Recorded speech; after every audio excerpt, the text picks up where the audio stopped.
Hi, I'm Sarah Richardson, former CIO and president of the 229 Executive Development Community. Welcome to Flourish, where we delve into captivating career origin stories and spark conversations that inspire, inform, and foster community. Join us as we explore the journeys that have shaped successful professionals and uncover the insights that can help you thrive in your career path. Thanks for joining us. Welcome to Flourish. This is the podcast that explores bold journeys, brave pivots, and the art of building a career that feels both authentic and impactful. I'm your host, Sarah Richardson. Today's guest is someone who embodies all of that and more. Dr. Stephanie Lahr. As a board-certified physician and seasoned healthcare executive, Stephanie has long stood at the intersection of clinical care, digital innovation, and operational transformation. Now, as the founder of Vital Thread Advisory, she's leading with clarity, courage, and the confidence that comes from rewriting the script on what is possible. We're going to dive into her journey from decades in structured systems to thriving as a one-woman consultancy, driving healthcare forward in new and essential ways. Stephanie, welcome to the show. Oh, thanks, Sarah. What a wonderful introduction. Well, and I love being able to introduce you because one of the hallmarks really of Flourish is that you get to understand how relationships are formed and built and talk through those as well. And I don't know how long we've known each other. I'm going to say it's almost a decade. It might be shorter, but when you meet certain people and you connect, that bond just keeps on going. And I can't picture a time in maybe the last probably decade in the formative years of this industry and how it keeps pushing forward that you and I haven't been somewhere together doing it. And that has been the funnest thing. So again, thank you for agreeing to be on the show today. Yes, happy to be here. Happy to talk about the new crazy stage in my career and what made me to think about doing that. Even as I hear you talk about it, I'm like, oh yeah, I am doing that. Okay, yes, that's my new me. You are doing that, and you spent years in high impact healthcare leadership roles. I'm curious, what made you start questioning whether that path was still right for you?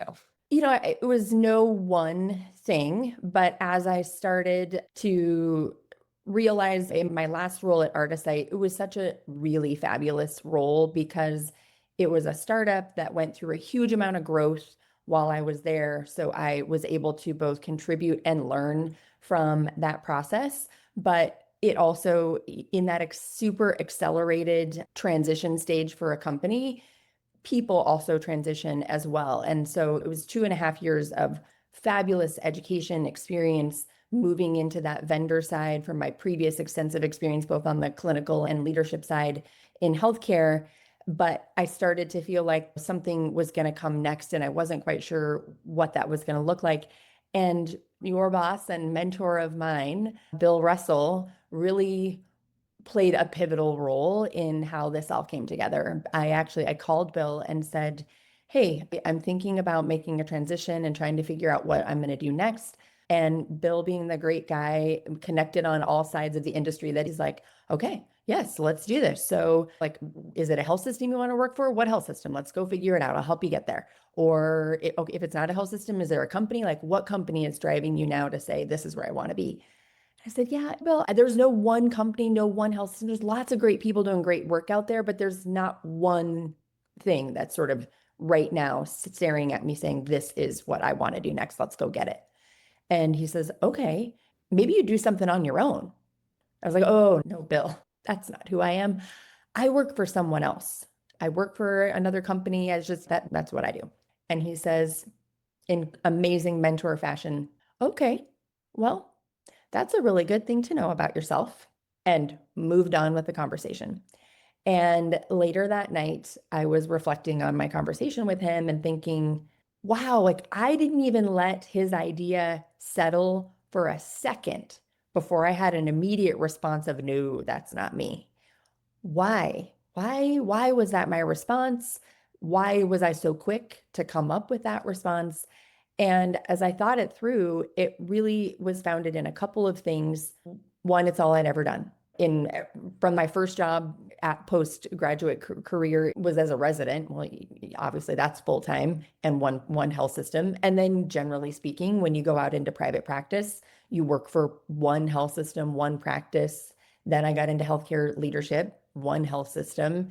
And then when I went to work for Artisite, also one company. And that's where my benefits came from. That's where my structure came from. And it just felt like I needed that structure. In fact, another friend of mine who's an internist turned CIO said to me recently, I don't know how you did this because Stephanie, we're internists. We are ultra sort of conservative and overly thoughtful about things. This was way more brave than I would ever been able to do. But as I thought about, okay, well, it's all I've ever done. Okay, well, that's an explanation, but it's not a real reason. And then I thought, well, what's wrapped up into that? And it was more fear and anxiety driven around, well, when your paycheck and your benefits and all the things are coming from a company, that just feels so much more solid and dependable. And then at the same time, I thought about a couple of dear friends of mine whose organizations went through major transitions recently and their jobs vaporized. And I was like, well, wait a second. How secure and solid is that? So I decided those were really not smart reasons to have the response that I had to Bill. And so if those weren't good reasons to not be willing to think about this, maybe I did need to think about it a little bit more. And as I was digging in and thinking about, well, what would that look like and how would I do that? I reflected on the number of conversations I'd had with leaders, particularly on the vendor side of the community, but sometimes in health systems, where people said, man, we would love to have somebody like you with all of your diversified background and things on our team, but I don't know if we need you all the time. And I don't think we could afford you all the time. And so then I thought, well, maybe it doesn't have to look like that. Maybe I can find a way to do awesome work with great companies and great teams in a way that it can be structured, but doesn't have to be as fully committed, and to give them the best of what they need from me and vice versa, but without necessarily feeling like we need to fit it into some full-time kind of job. And so I started putting together what that might look like. And of course, ChatGPT is an amazing tool set. Get an account, feed in your resume, tell it about yourself, give it all, put your bios in. If you've done podcasts and different things, put the transcripts in, let it get to know you.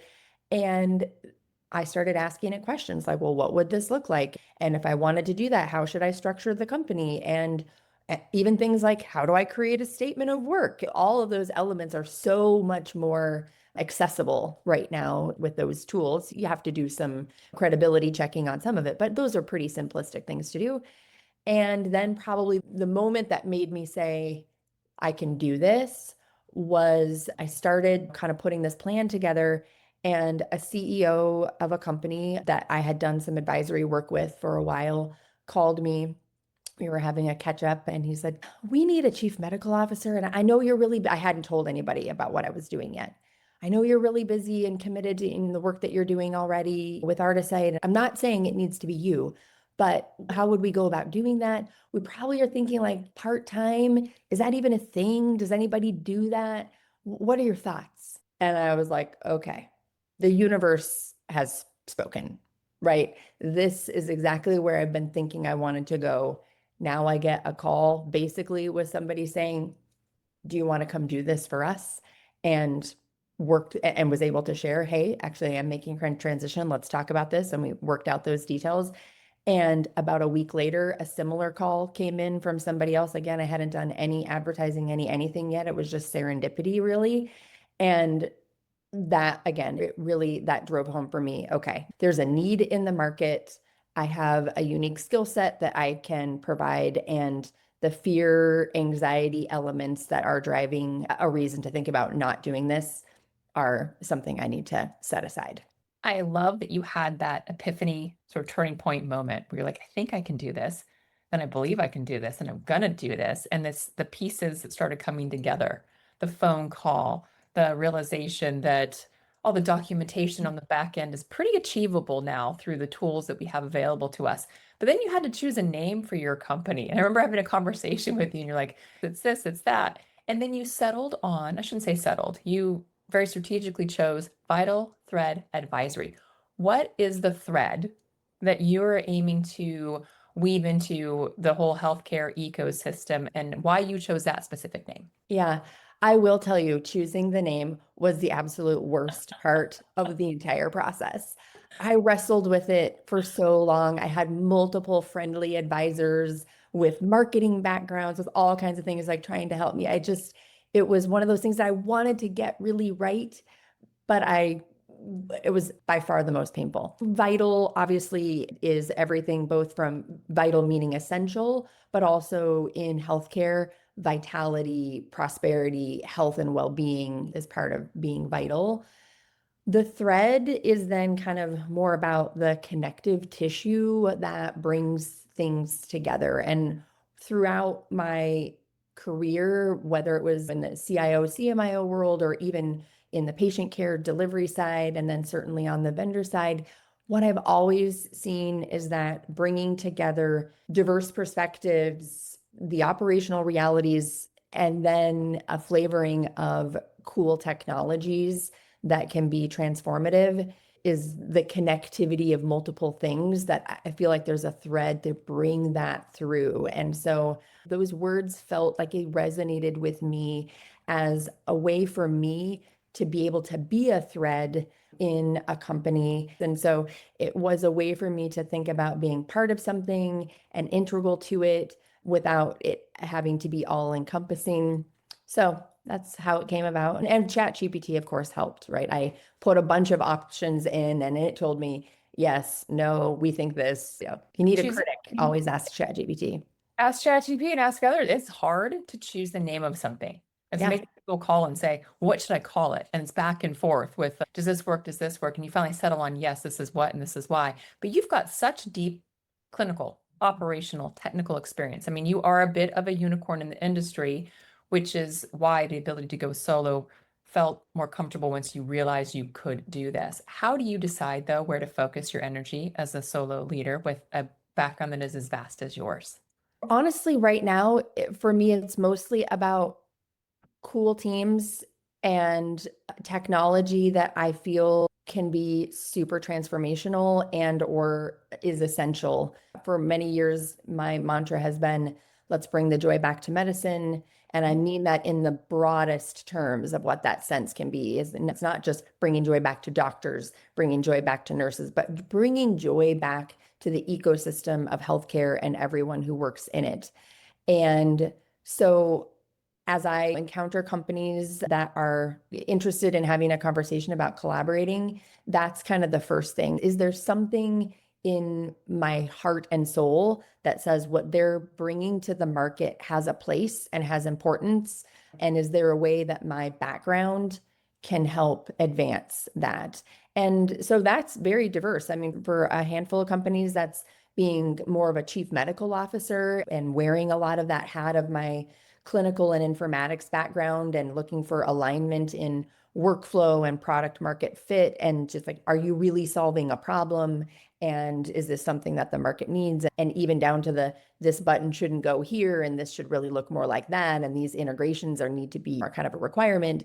To then the other end of the spectrum where people are like, look, you set up a commercial organization at Artisite, help us assess our commercial organization, help us evaluate our marketing strategy and our branding messaging and figuring out if those really make sense. And so it's not all about the particular kind of work, but more who are the people, what problems are they trying to solve, and is there alignment with where they're at in that journey and what I can bring to the table.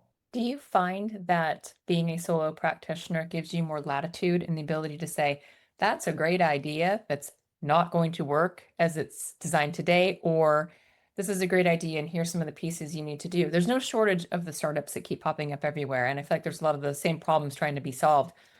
But honestly, there's a lot of conversations that come up and I say, your product already exists in 10 other places. Like your best bet is to sell into somebody else as a solution within their platform, et cetera. How are you evaluating those perspectives as you're working with companies and deciding how to help them be the most successful? How comfortable is the honesty factor in these conversations? Yeah, I would say of the companies I've chosen to work with, and in many cases, these are people where I've had connection with them in the industry. So they already know some about who I am. And if you've heard me on a stage talking or on a podcast talking, I'm pretty much a straight shooter.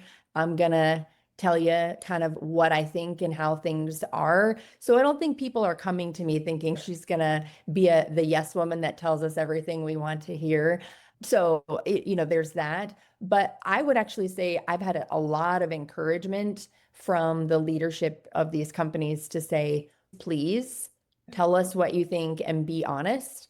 And that's a skill set that, through, especially during my career as CMIO and CIO, when I was doing healthcare transformation in health systems, those are pieces you have to be really careful about, because when you are saying something like, I think it's time to move in a new direction, you want to be really careful that you're not coming across as criticizing the previous direction. Nobody's previous direction is wrong, because they wouldn't be where they are if they hadn't had that direction. But we're in a world where change is the name of the game.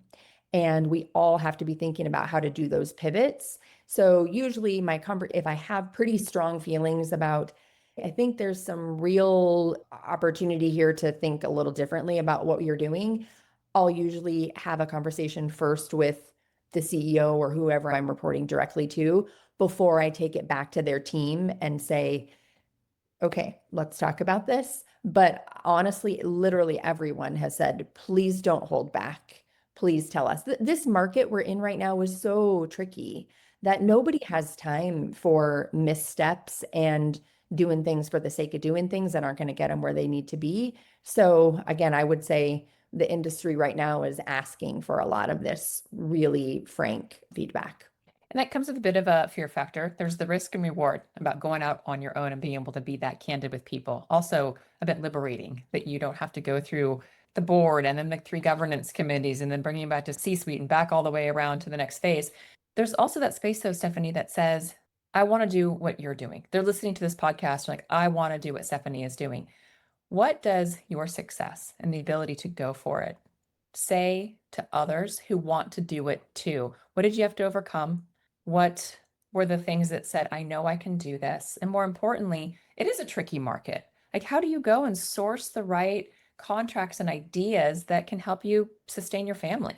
Yeah, that's a big question. I think there's a balance between setting yourself up to be ready to do it, but also not over analyzing and over preparing that keeps you from actually moving into execution, right? So there was the ideation stage, and a lot of that I did while I was still working full time for someone else, doing a great job in that work, but realizing that I was going to make a transition. I mean, you shouldn't wake up one morning and decide you want to do this and walk out on your job that day and think you're going to do this the next day.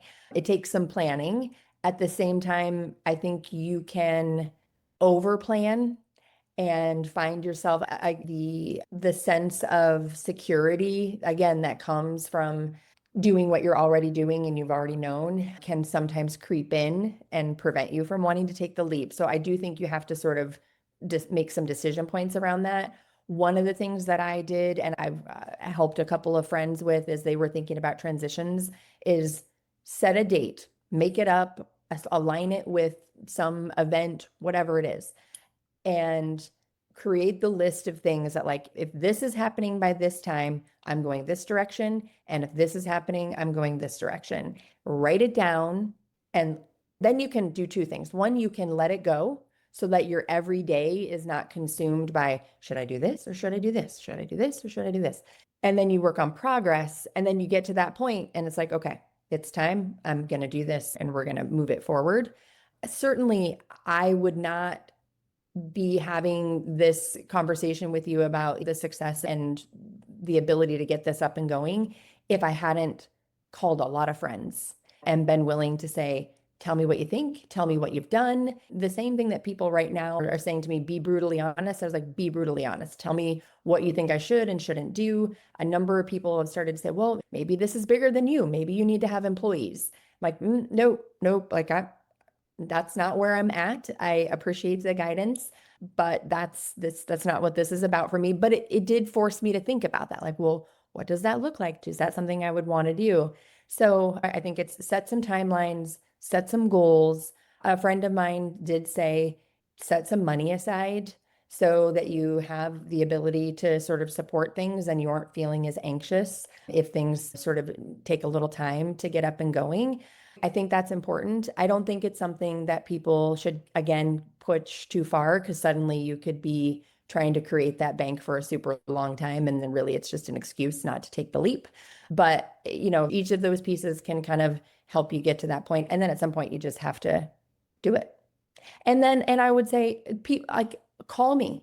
I have had so many people contact me since I started doing this, asking like, tell me more, especially clinicians. And I think there's I will say, I do think for clinicians in the informatics and IT space, there's a real opportunity right now. Companies need your experience, need the combination of education and experience and operational know-how and workflow and things that you can bring to the table.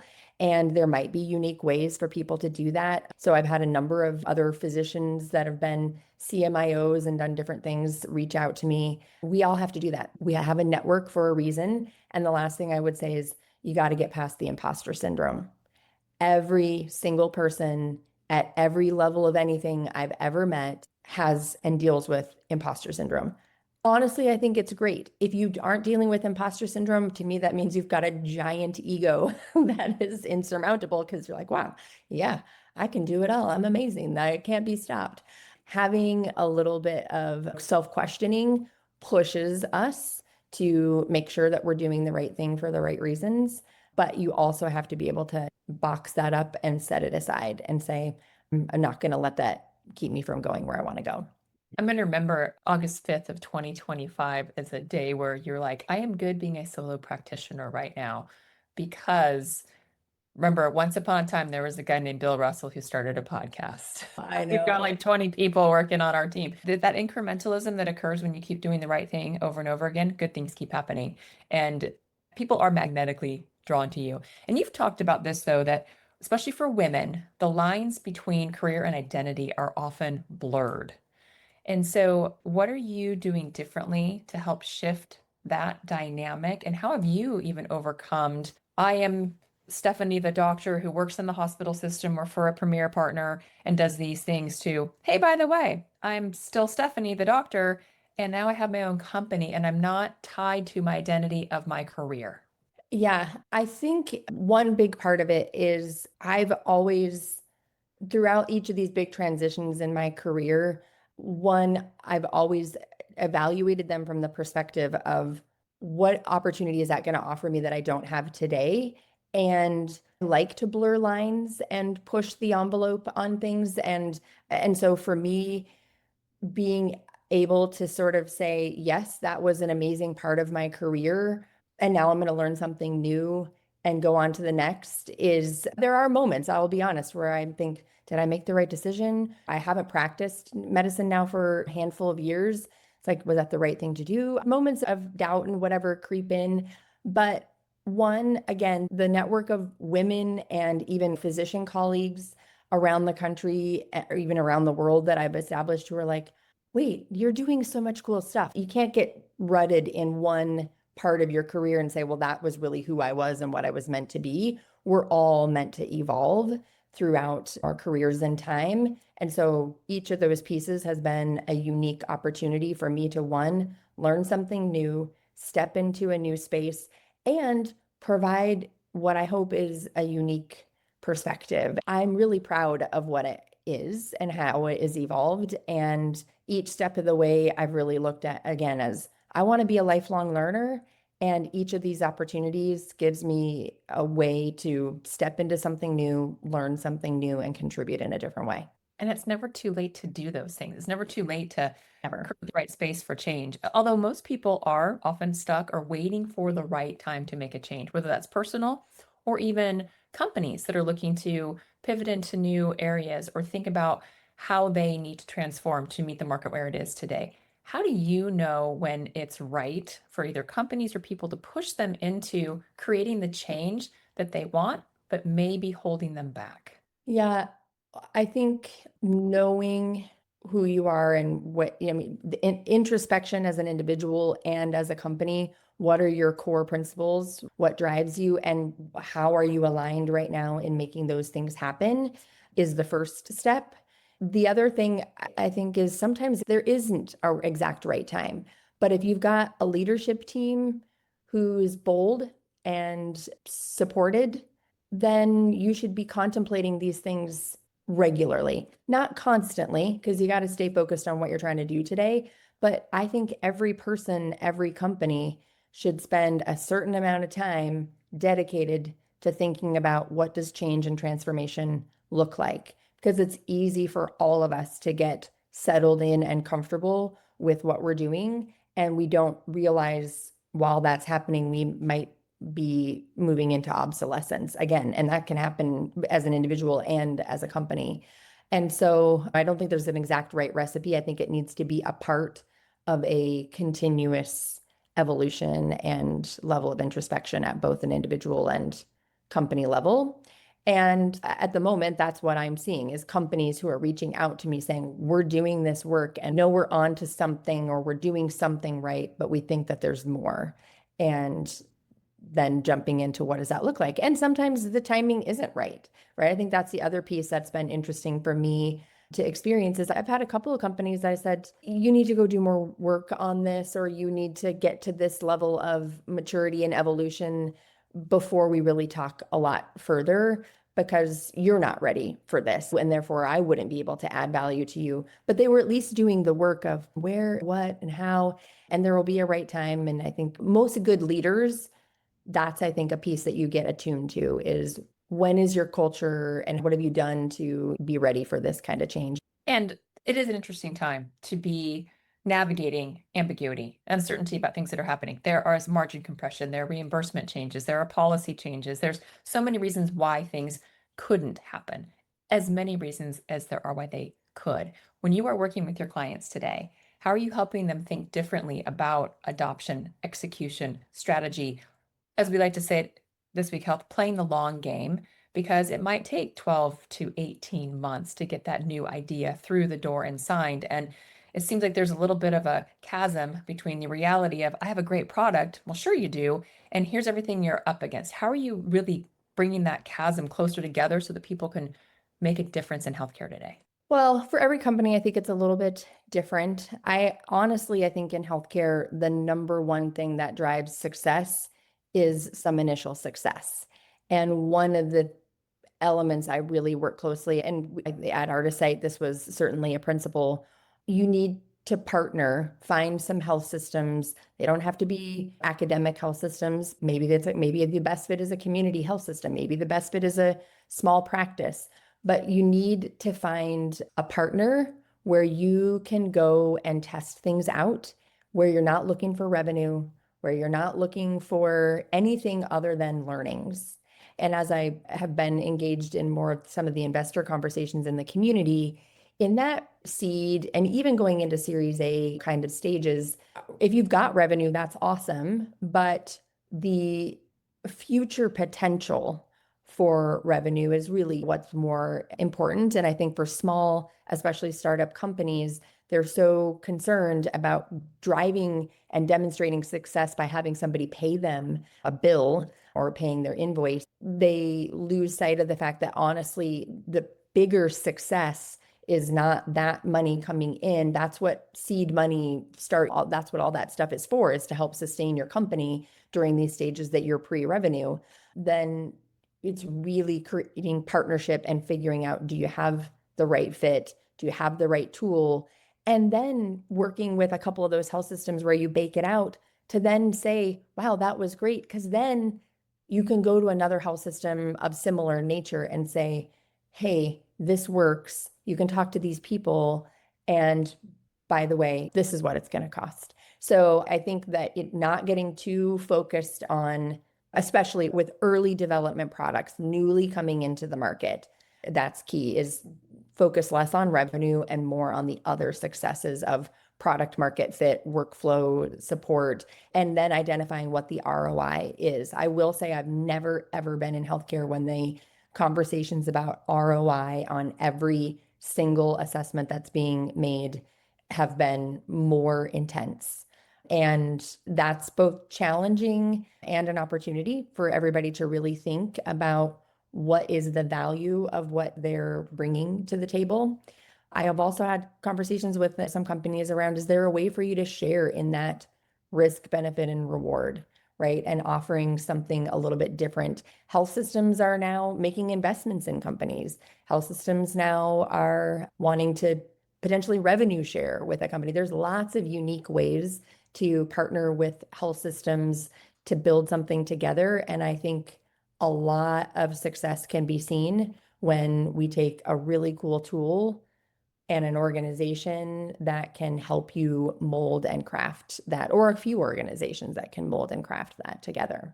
That is incredible perspective, especially as a physician with different organizations looking to find foothold in our industry today. I love, especially, and this I think will be a superpower for you, is that sometimes the clinician intuition about a product is as valuable as the dollar ROI. I remember having that conversation with some physicians at a recent roundtable, and they're like, it has this much weight in the decision factor because you know it's the right thing to do. And do you have the clout inside your organization for that voice to be heard? And are you willing to take that risk when you make those statements out there? Thank you for all of the dives we've had today into the hardest part about going solo and making a difference in the industry. But we have to go to speed rounds. You ready for some fun speed round questions? I think so. This is like the part like a pyramid, right? Where they go for the actual piece. What is the one thing that you do to reset when fear creeps in? Deep breath, go for a walk, and break things into pieces. I find when I get overwhelmed, it's usually because I've created a thought in my mind around something that is way overcomplicated. I'm trying to take on too much in my mind at one time. I need to break it down into pieces that are manageable, and then some deep breathing and a walk. Good. I would say exercise for you tends to be the thing.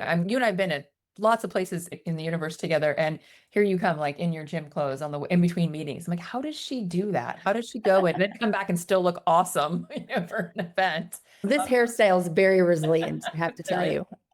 I know mine keeps getting shorter and shorter. Imagine at some point I may be in that boat. You mentioned in the beginning, but I'm very curious. What was that aha moment, that moment, literally, when you said, I'm going solo. I know I can do this. I believe in myself. It probably really was the conversation that I had with one of the CEOs where he, out of the blue, said, hey, what's the opportunity here? Again, I really felt like the universe was saying to me, you're on the right track. This is what you should be doing. Go out and get it. And in one word, what does flourish mean to you? Alignment. I love it. And thank you for a one-word answer. Usually I get like the 2 or 3 sentence answer. It's a good one. I'm not known for one-word answers, Sarah. So I want you to really appreciate. Could have been like super fragilistic, expialidocious. You never know around here. Well, thank you for that. And your story is proof that sometimes the safest path is the one you build yourself. From questioning old assumptions to defining a new lane in healthcare leadership, you are helping others realize that excuses can be reframed as possibilities, and that success can be redefined on your own terms. Stephanie, thank you for sharing your courage, your clarity, and your deep conviction in what's possible when you combine medical wisdom, business grit, and a willingness to do things differently. Thanks so much, Sarah. Always so fun to talk to you. Can't wait to see you in person soon. Thanks for tuning into Flourish, where we unearth the hidden gems of career journeys, illuminating paths to success and fulfillment. If you found value in today's conversation, please share it with your peers and leave us a rating and review wherever you listen to podcasts. We hope these stories catalyze inspiration within you, propelling you forward in your own career odyssey. Stay connected, stay curious, and keep flourishing.